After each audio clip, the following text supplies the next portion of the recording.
has been a well-noted innovation. We have used it as a response. They are working on the deployment and redeployment of missile systems in Europe, and we will continue this work, creating new systems. Are working on the deployment and redeployment of missile systems in Europe and Asia Pacific.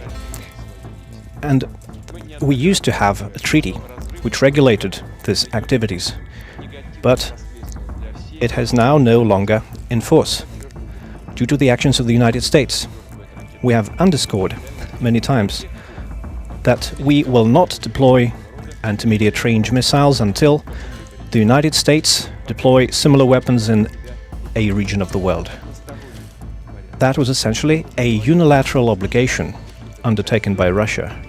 But if the United States start deploying such weapons, then any and all such voluntary restrictions will be lifted. And considering the situation, we have to take additional measures to ensure our safety and the safety of our allies. The Oreshnik intermediate range strike complex has been a well-noted innovation. We have used it as a response to the Western long-range weapons being deployed in Ukraine. It was used in a non-nuclear form, and we must ensure mass production of these complexes to protect ourselves and our allies, racking up their military expenses. They're deploying their strike groups near our borders. Now there are over 100,000 US troops in Europe, and this is far more than the warranted amount. They're also growing their presence in the Asia Pacific. The United States is creating new military and political alliances that undermine the established security architecture that had been created over decades.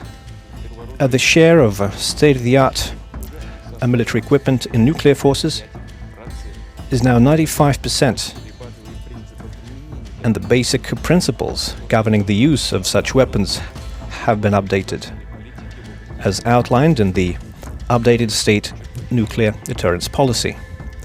And once again, so that no one accuses us of nuclear saber-rattling, it is a deterrence policy.